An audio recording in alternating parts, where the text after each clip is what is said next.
আসসালামু আলাইকুম। সংবাদ শুরুতেই সংবাদ শিরোনাম। ট্রাম্প ইরানের এনার্জি সাইটে হামলার ডেডলাইন আরও 10 দিন বাড়ালেন।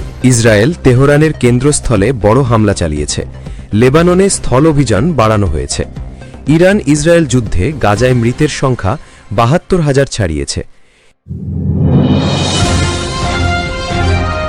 ইউক্রেনের প্রেসিডেন্ট জেলেন্সকি সৌদি আরবে সারপ্রাইজ ভিজিটে, নিরাপত্তা চুক্তির সম্ভাবনা। আন্তর্জাতিক অলিম্পিক কমিটি নারীদের ইভেন্টে ট্রান্সজেন্ডার অ্যাথলিটদের নিষিদ্ধ করেছে। এতক্ষণ শুনলেন সংবাদ শিরোনাম, এখন বিস্তারিত।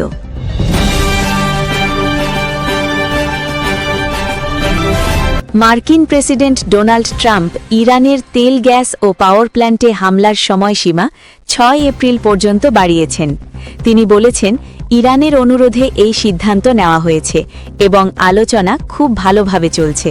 তবে তেহরান এটিকে একপেশে বলে প্রত্যাখ্যান করেছে এবং বলেছে যুদ্ধ শেষ হবে তাদের শর্তে।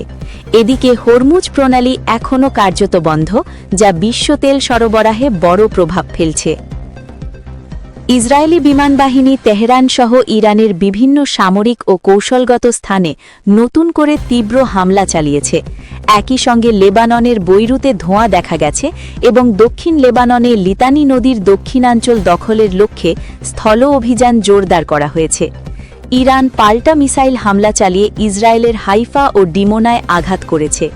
যুদ্ধের ২৭তম দিনে উভয় পক্ষের হামলা তীব্রতর হয়েছে।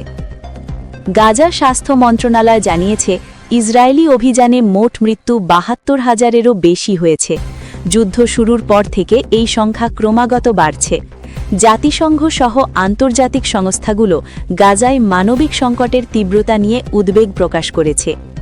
ইউক্রেনের প্রেসিডেন্ট ভলোদিমির জেলেন্সকি আজ সৌদি আরবে অপ্রত্যাশিত সফরে গেছেন। তিনি গুরুত্বপূর্ণ বৈঠক করবেন বলে জানিয়েছেন।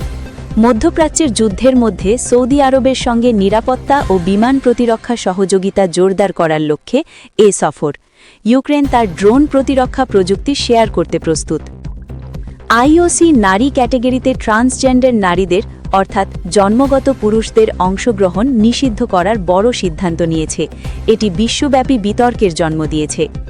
পরবর্তী আপডেট পেতে চ্যানেলটি সাবস্ক্রাইব করুন।